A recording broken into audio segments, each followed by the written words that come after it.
오늘 우리에게 주신 하나님의 말씀은 신약성경 요한복음 3장 22절에서 30절까지입니다. 그 후에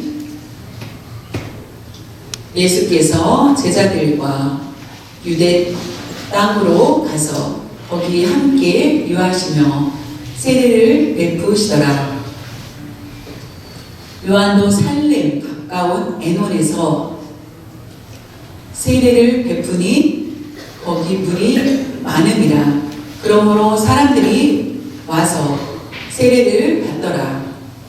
요한이 아직 옥에 갇히지 아니하였더라. 이에 요한의 제자 중에서 한 유대인과 더불어 정결 예식에 대하여 변론이 되었더니 그들이 요한에게 가서 이르되 랍비여, 선생님과 함께 요단강 저편에 있던 이 곧 선생님이 증언하시던 이가 세례를 베풀매 사람이 다 그에게로 가더이다. 요한이 대답하여 이르되 만일 하늘에서 주신 바 아니면 사람이 아무것도 받을 수 없느니라. 내가 말한 바 나는 그리스도가 아니요 그의 앞에 보내심을 받은 자라고 한 것을 증언할 자는 너희니라. 신부를 취하는 자는 신랑이나 서서 신랑의 음성을 듣는 친구가 크게 기뻐하나니 나는 이러한 기쁨으로 충만하였노라. 그는 흥하여야 하겠고 나는 새하여야 하리라. 아멘.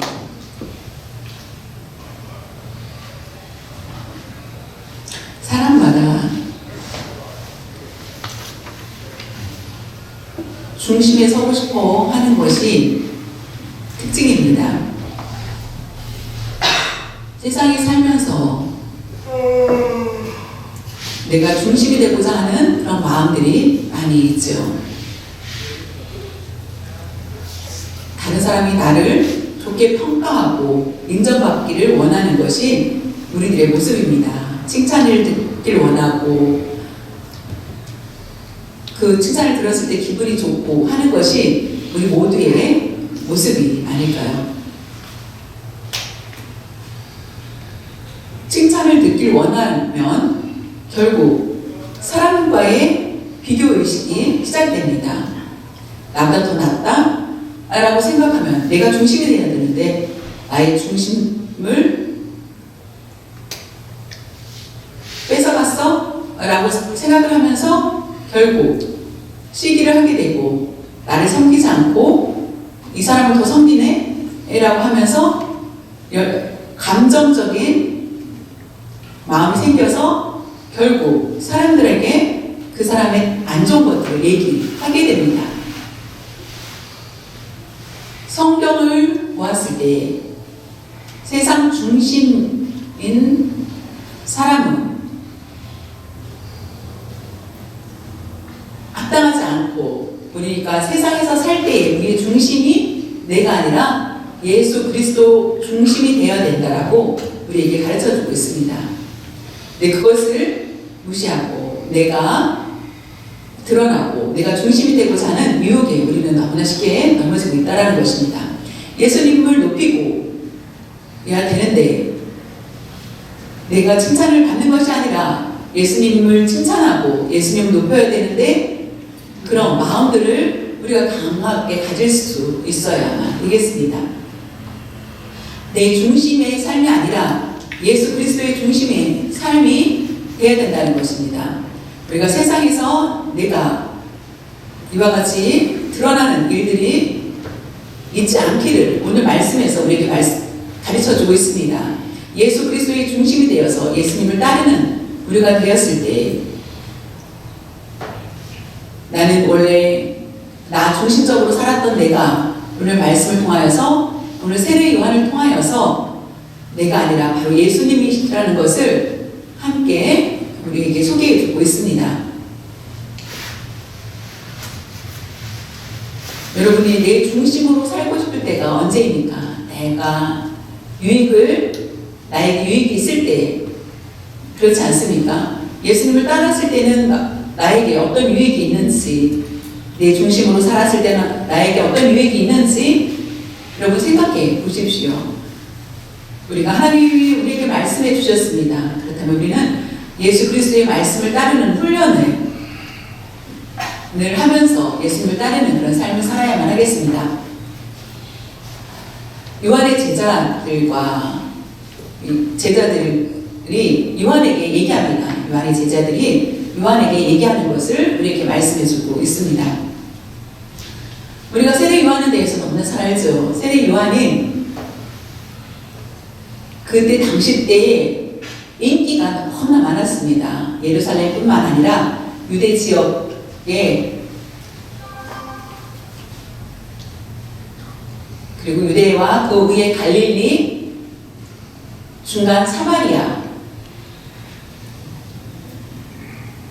LA 중심이 되는 것처럼 이와 같이 예루살렘과 유대와 모든 곳에 있던 사람들은 그 당시 때 세례 요한을 모르는 사람이 없을 정도로 아주 인기가 많았고, 세례 요한이 한번 말씀을 전하면은 많은 사람들은 회개하고 세례를 받습니다. 많은 사람들이 세례 요한을 따랐고, 바리새인들, 제사장까지도 세례 요한의 말씀에 양심에 찔렸다라고 하고 있습니다. 갈릴리에까지 세례 요한에 대한 소문이 나자 많은 사람들은 세례 요한을 보고자 하였고, 세례 요한은 그가 외친 것은 회개하라 였습니다. 그랬을 때 많은 사람들이 떨면서 회개하라, 천국이 가까워하니라는 그 말씀에 두려워하며 그 말씀대로 순종하는 많은 사람들이 있었습니다. 그래서 유대인들 안에는 큰 지도자였습니다. 그래서 그 제자들은, 세례 요한을 따랐던 제자들은 아주 기분이 좋았습니다. 왜냐하면 자신이 섬기는 세례 요한이 많은 사람들로부터 존경을 받고 있었기 때문이에요. 많은 사람들이 따르고 존경하기 때문에 세례 요한의 제자들은 아주 많이 기분이 좋았었던 그 때에 예수님이 등장하게 됩니다. 그랬을 때에 그 제자들이 어떻게 행하는지를 보겠습니다. 요한복음 3장 22절에 보면은 그 후에 예수께서 제자들과 유대 땅으로 가서 거기 함께 유하시며 세례를 베푸시더라. 그 후에라는 것은 우리가 지난번에 말씀드린 것처럼 예수님께서 니고데모와 말씀을 나누신 후에, 인지 아니면은 어떤 다른 것을 행하신 후에인지, 그 후에 갈릴리에 계셨다가 유대 땅으로 가셨을 때 거기서 유하시면서 세례를 베푸신 것을 볼 수 있습니다. 예수님이 세례를 베푸셨습니다. 예수님이 직접 세례를 베푸신다라는 것은 세례 요한이 세례를 베푸는 것을 보고 이렇게 따라서 한 것일까요? 다른 복음서에 보면은 마태, 마가, 누가복음에는 예수님께서 세례를 베푸셨다라는 내용들이 하나도 기록되어 있지 않은데, 요한복음에서만 이렇게 세례를 베푸시더라라는 것이 기록되어 있습니다.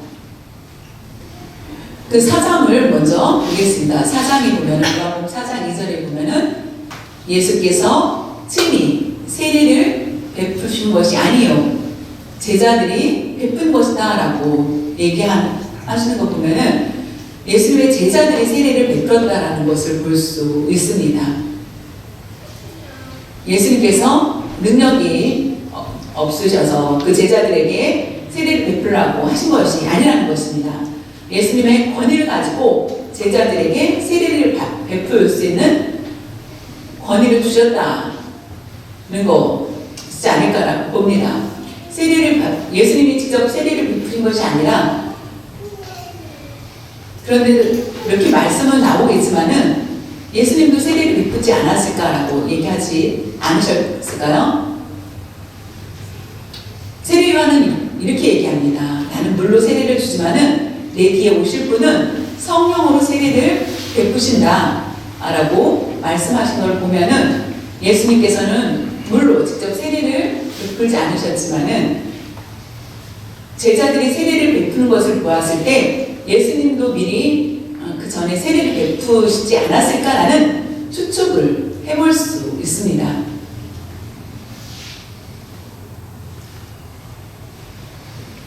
세례 요한은 제자들과 함께 세례를 베풉니다. 예수님도 유대 땅에 거하시면서 세례를 베푸시는 것을 볼 수 있습니다. 그 사역이 동시에 이루어진 것을 볼 수 있습니다. 요한복음 3장 23절과 24절에 보면은 요한도 셀렘 가까운 에논에서 세례를 베푸니 거기 물이 많음이라, 물이 굉장히 많다. 그래서 이렇게 침례를 하는 모습을 생각하시면 될 것 같습니다. 그러므로 사람들이 와서 세례를 받더라. 에논에서 라고 하는데요. 에논을 보겠습니다. 에논은 갈릴리는 갈릴리 호수가 여기고요. 사해 바다가 여기입니다. 예루살렘이 여기 있고요. 나사렛, 예수님이 태어나신 곳, 나사렛, 예수님이 사신 곳, 성장하신 곳, 나사렛이고, 여기가 바로 에논이라고 되어 있습니다. 에논이. 예수님이 세례를 요한으로부터 받은 곳은 여기였습니다. 이 지점이었는데, 예수님은 계속 이동하시면서 말씀을 전하시는 것을 볼 수 있습니다. 에논으로 가신 것은 에논에 물이 많기 때문에 이곳에서 예수님의 제자들이 세례를 베푸는 것을 볼 수 있습니다. 그래서 장소는 정확하게 얘기는 하지 않지만은 유대 이쪽에서 사마리아, 갈릴리 위에는, 그런데 거기에서 24절을 같이 보겠습니다. 요한이 아직 고기에 갇히지 아니하였더라. 이때는 그 세례를 베풀 때는 예수님이 세례를 베푸는 곳이 있었고 세례 요한이 세례를 베푸는 곳이 있었습니다. 그때에 요한은 아직 고기에 갇히지 않을 때였고요. 25절에 보면 이 요한의 제자 중에 한 유대인과 더불어 정결 예식에 대하여 변론이 되었더니,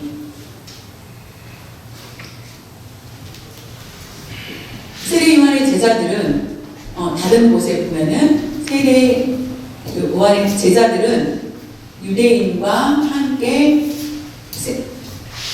세례 요한의 제자 한 명이 변론한 건지 여러 명과 여러 명이 변론했는지는 정확하게 나오지 않지만은 그들은 변론을 하였다. 성결 예식에 대해서 서로 같이 변론하였다라는 것은 여기에서 성결 예식은 바로 세례를 얘기합니다. 세례에 대해서 얘기를 합니다. 세례 요한의 세례가 더 낫다. 예수님의 세례가 더 낫다. 라고 하면서 서로 변론하는 것을 볼 수 있습니다. 세례가 동시적으로 이루어졌다는 것을 여기서 볼 수 있습니다. 서로 다른 지역에서 세례를 하면은 좋은데 같은 지역에서 세례가 일어나자 결국 변론이 되었는 것을 볼 수 있습니다. 그때 세례 요한의 제자들은 아주 기분이 상하였습니다. 요한복음 3장 26절에 보면 그들이 요한에게 가서 이르되 랍비여, 선생님과 함께 요단강 저편에 있더니 곧 선생님이 증언하시던 이가 세례를 베풀매 사람이 다 그에게로 가더이다. 요한의 제자가 가서 얘기합니다. 요한에게 기분이 상하여서 선생님이요, 지난번에 예수님이 오셨을 때에 하나님의 어린 양이라고 하신 그분이 있죠. 그분께서 저쪽에서 세례를 베풀고 있는데 이곳으로 오는 사람들이 그곳으로 가서 우리는 사람들이 점점 적어지고 있지 않습니까? 라고 하면서 불평합니다.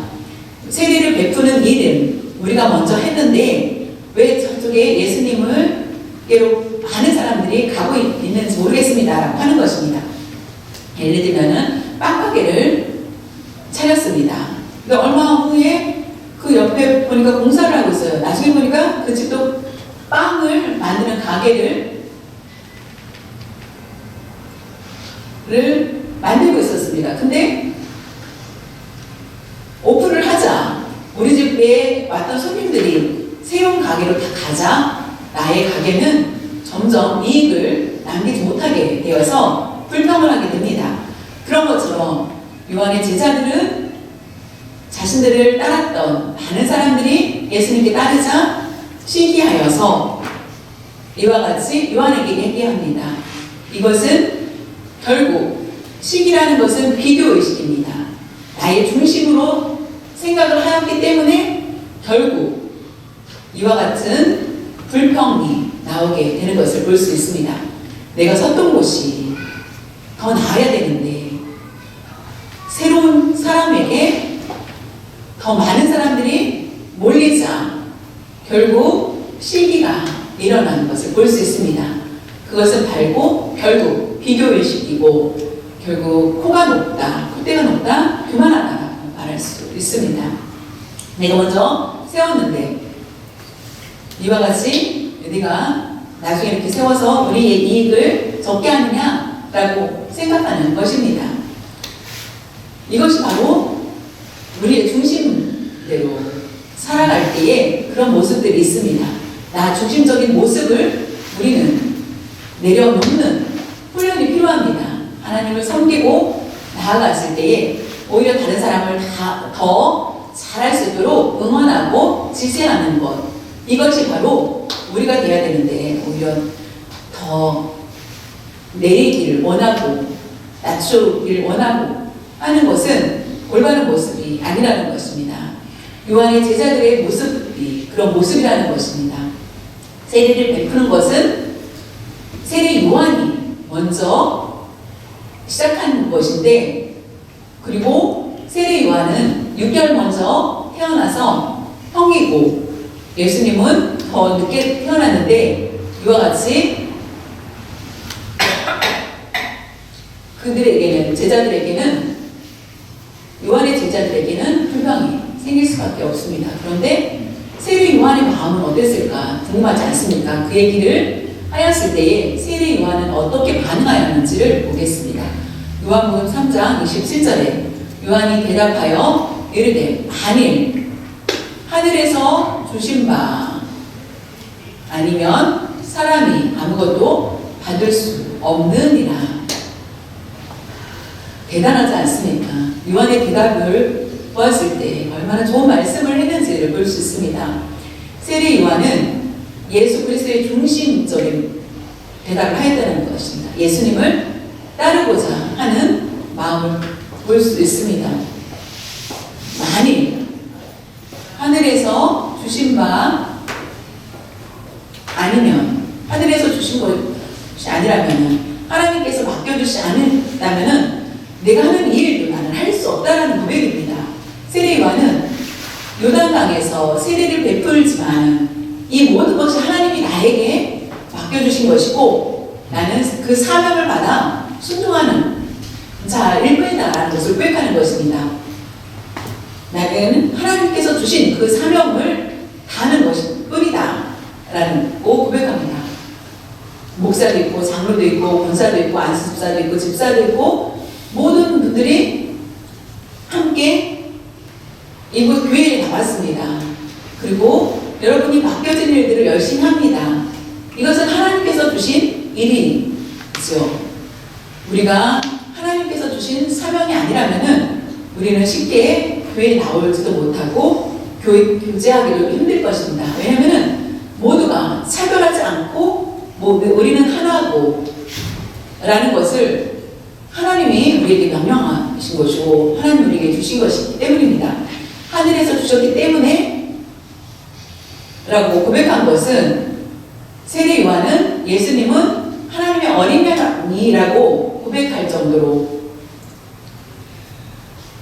하나님의 주권, 그리고 예수님이 얼마나 그 하나님이신 것, 그 주권이 얼마나 크신지를 알고 있었기 때문에 예수님을 높이는 것을 볼 수 있습니다. 나는 그 명령에 일하는 자일 뿐이다 라고 고백합니다. 여기서 보면은 요한은 비교하는, 불평하고 아쉬워하는 그런 모습들이 없다라는 것입니다. 세례 요한의 이 말처럼 하나님께서 나에게 주신 사명은 무엇입니까? 이것은 교회만을 얘기하는, 교회 안에서만은 얘기하는 것이 아닙니다. 우리에게 각자 기술이 있습니다. 밖에 나가서 우리가 일할 때에 우리의 재능을 어떻게 사용하고 있습니까? 그 재능이 바로 하나님께서 주신 것이라는 것을 알고 우리는 밖에서도 열심히 그 재능을 잘 발휘할 책임이 우리에게 있다는 것입니다. 내가 이 자리에 설 수 있는 것도 마찬가지입니다. 하나님께서 저에게 주신 사명을 통하여서 하나님의 말씀을 잘 전할 수 있게 하여 주셨고, 우리는 서로 의로하며 하나님 안에서 하나가 되게 하여 주셨다는 것입니다. 나의 바뀌어진 것들, 이것을 명예로 생각하며 섬기지 못한다면은 나에게 맡겨진 것들은 결국 쓸모없는 것이 될 수밖에 없습니다. 왜냐하면 하나님은 우리에게 맡겨주면서 그 사명을 잘 감당하고 잘 하라고 우리에게 주셨기 때문입니다. 사람을 시기하며 비교하며 행할 때는 결국 하나님의 뜻을 온전히 순종하지 못하는 자가 될 수밖에 없습니다. 요한복음 3장 28절에 보면은 내가 말하노니, 내가 옛날부터 제자들에게 말하지 않았느냐, 내가 말한 바 나는 그리스도가 아니요 그의 앞에 보내심을 받은 자라고 한 것을 증언할 자는 너희니라. 예수님이 오시기 전에 내가 길을 예비할 자다, 나는 그리스도가 아니다, 그분이 바로 그 그리스도지 않느냐, 내가 말하지 않았느냐 라고 제자들에게 얘기하는 것입니다. 나보다 더 높으신 분, 감히 내가 세례를 왜 베푸셨느냐고 불평할 수 없는 분이라는 것을 얘기하지 않았느냐 라고 제자들에게 요한은 설명하고 있습니다. 여러분, 내가 세례 요한의 입장에서 이 얘기를 들었을 때 육체적인 사람이라면은 나의 욕심을 채우기 위해서 내가 먼저 이 일을 행하지 않았습니까? 라고 말하였을 것입니다. 그리고 많은 사람들이 나를 따르는 것을 계속 따를 수 있게 하고 그렇게 하였을 것입니다. 그런데 요한은 나는 예수님을 위해서 길을 예비하는 자다라고 얘기하는 것을 볼 수 있습니다. 우리가 사회에서, 교회에서 어떤 일을 할 때마다 우리가 잘 감당할 수 있는 것은 바로 하나님께서 은혜를 주셨기 때문이라는 것을 아시고, 여러분 잘 하나님의 은혜를 기억할 수 있기를 바랍니다.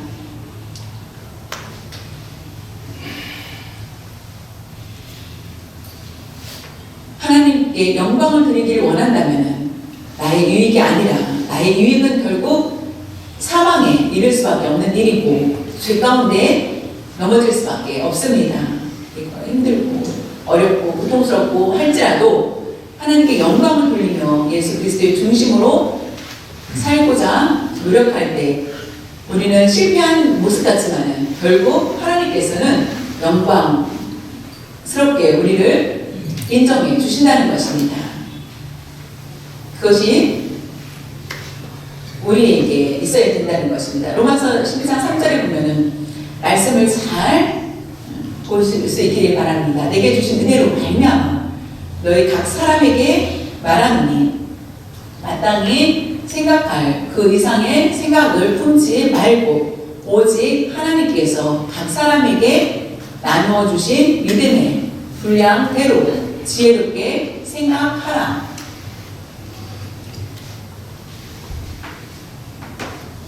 마땅히 생각할. 세례 요한은 세례를 베푸는 일만 하였습니다. 길을 예비하는 일입니다. 그 이상을 생각하지 않았다는 것을 볼 수 있습니다. 그런 것처럼 우리는 우리에게 맡겨진 것 이상을 생각하지 말라는 것입니다. 저 사람을 보니까 더 사람들이 존경하고 하니까 나도 이와 같이 나도 설교를 해서 이와 같이 그런 사람이 돼야 되겠다라는 생각 하지 말라는 것입니다. 하나님께서 주신 그 믿음의 분량이 있다는 것입니다. 분량대로 우리는 최선을 다해서 하나님께 충성해야 된다는 것입니다. 나에게 적은 분량을 가졌는데 큰 분량을 가진 사람을 부러워하면서 큰 분량대로 하길 원한다면 합당하지 않다는 것입니다. 우리에게 주신 달란트가 있습니다. 이 달란트가 내 거는 적기 때문에 이것은 적은 것이 더 나쁜 것이 아니라는 것입니다. 각자에게 필요한 만큼 1달란트, 2달란트, 5달란트를 주셔서 갑절로 남겼을 때에 칭찬을 듣게 된다는 것입니다. 5달란트는 5달란트를 남겼을 때 칭찬을 받고 한다는 것입니다. 10달란트 많은 일을 하였으니까 너에게 더 큰 칭찬을 주고 더 큰 상을 주겠다라고 하지 않고 똑같은 상과 똑같은 칭찬을 해주셨다는 것입니다. 내가 받은 달란트가 얼만큼이냐에 따라서 그만큼을 남기려고 해야 되는 거지, 다른 사람을 부러워하며 비교하며 결국 자신의 달란트도 잘 남기지 못하는 자가 되지 말라는 말씀입니다. 나는 적게 받았다고 하며 불평하지 말고 내가 받은 것을 가지고 달란트를 다 잘 남길 갑절의 달란트를 남길 수 있어야 된다는 것입니다. 세례 요한은 그것을 너무나 잘 감당한 사람이라는 것을 볼 수 있습니다.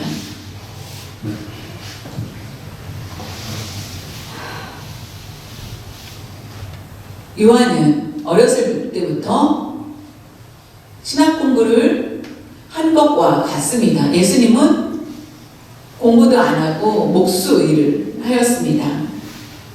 목수였습니다. 30살까지 목수였고 집에서 부모님을 도와서 일을 하였습니다. 세례 요한은 광야에서 많은 고난을 체험하였습니다. 광야에서 하나님과 교제하며 많은 훈련을 쌓은 것을 보았을 때 여러분 세례 요한이 더 낫지 않습니까? 우리가 눈으로 봤을 때 예수님은 30살에 사역을 시작하였고 그런데 세례 요한은 입을 닫고 열심히 하나님께서 자신에게 맡겨준 일만 한 것을 볼 수 있습니다. 쉽게 하고 유혹에 빠질 수 있지만은 그렇게 하지 않았다는 것입니다. 세례 요한의 마음처럼 우리는 그와 같이 해야 된다는 것입니다. 사람과의 관계의 문제는 비교 때문에 일어나는 것을 볼 수 있습니다. 시기와 미움과 결국은 이와 같은 자기 중심적인 모습이 드러날 수밖에 없다는 것입니다. 요한복음 3장 29절에 보면은 신부를 취하는 자는 신랑이나 서서 신랑의 음성을 듣는 친구가 크게 기뻐하나니 나는 이러한 기쁨으로 충만하려노라. 결혼할 때 어떻습니까? 친한 친구에게 말합니다. 내가 애인이 생겼어. 그래서 결혼을 하게 되었어. 라고 하자. 그러면 내가 도와줄게, 들러리가 되어줄게. 라고 합니다. 그래서 필요할 때 어떤 것이 필요하냐. 이스라엘 문화를 보면은 신랑이 모든 것들을 다 준비를 해야 되는 것을 볼 수 있습니다. 물건, 손님, 모든 것들을 신랑이 다 준비를 합니다. 책임이 신랑에게 다 있는 것을 볼 수 있습니다. 그 도와준다는 그 얘기를 듣자 너무나 기뻐하는다. 그런 것처럼 예수님께서 하나님의 아들이다. 는 신부가 되고 이스라엘은 내 신랑은 바로 예수 그리스도였다. 나는 친구 들러리다 라고 얘기하는 것입니다. 예수님의 신부는 우리가 되고 그렇기 때문에 나는 시기가 없고 오히려 잘 결혼할 수 있도록 신랑을 잘 맞이할 수 있도록 나는 그 들러리가 돼서 열심히 사역할 것이다. 이것이 나에게 기쁨이다 라고 말하는 것입니다. 우리는 그래서 세례 요한의 은혜를 배워야 된다는 것입니다. 시기할 수 있는 상황인데도 불구하고 기쁨이 충만한 모습을 볼 수 있습니다. 요한복음 3장 30절에 보면 그는 흥하여야 하겠고 예수님은 흥하고 나는 새하여야 하리라 하였습니다. 요한의 제자들은 요한의 얘기를 듣고 고도 절망하지 않았을까요? 요한을 따랐던 그들에게는 큰 유익이 있었는데 자신들의 얼굴을 명성이 있었는데 예수님은 그것을 요한은 상관하지 않고 예수님을 더 흥하게 하고 나는 새하여야 된다라고 얘기하는 것을 볼 수 있습니다. 예수님은 더 큰 분이 오실 것이다 라는 것을 예수님께서 오실 것이다 라는 것을 세례 요한은 계속 얘기를 한 것을 볼 수 있고 결국 예수님이 흥하게 하였고 자신은 새하여지는 것을 볼 수 있습니다. 여러분 이 사람이 더 흥할 때 여러분 어떻습니까? 우리의 마음이 그를 더 흥하게 할 수 있는 그런 마음을 가지고 나는 새하였고 그 사람을 더 드러나게 할 수 있는 여러분들이 될 때에 여러분 비교하는 사람이 아니고 시기하는 사람이 아니라는 것을 알 수 있습니다.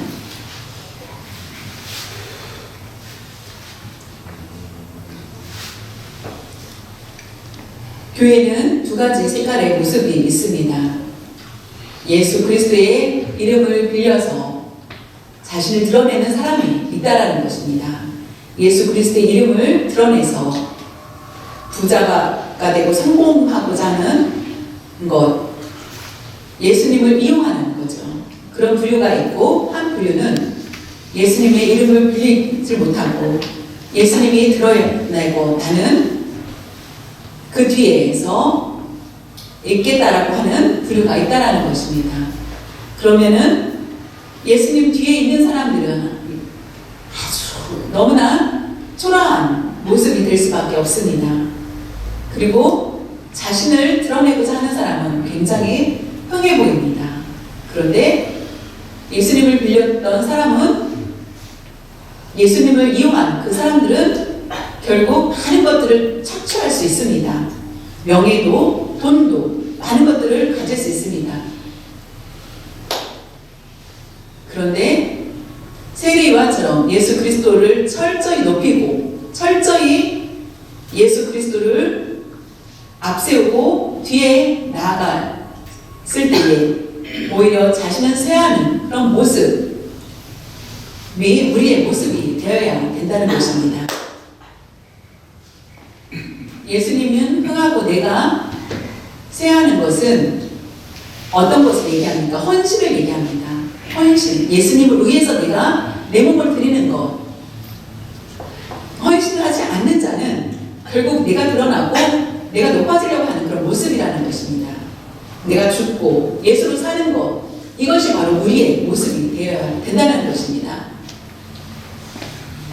세상의 눈으로 봤을 때에는 헌신하고 바보 같고 나약해 보이고 돈도 드리고 하는 그런 모습들이 미친 짓 같은데, 여러분 마지막을 보십시오. 하나님 앞에 칭찬드릴 것, 천국에서 우리가 받을 것들을 생각하였을 때 어떻을까요? 세례 요한은 어땠습니까? 여자 중에 가장 큰 자라는 가장 큰 칭찬을 듣게 되었습니다. 우리가 칭찬을 받기를 원합니까? 천국에서 큰 자가 되기를 원합니까? 그렇다면은 세례 요한처럼 우리는 예수님이 주인이 되고 나는 그 뒤에서 주님을 위해서 종으로서 헌신된 자, 맡은 일에 충성된 자가 되어야 된다는 것입니다. 그럴 때 우리에게는 다른 사람과 비교하거나 나의 시기하거나 욕심이 드러나지 않는다는 것입니다. 그것이 바로 예수 그리스도를 중심으로 살아가는 모습이라는 것입니다. 세례 요한이 맡은 일에 충성하는 것처럼 우리도 우리에게 맡겨진 일들에 끝까지 충성할 수 있는 모든 성도님들이 되시기를 간절히 바랍니다.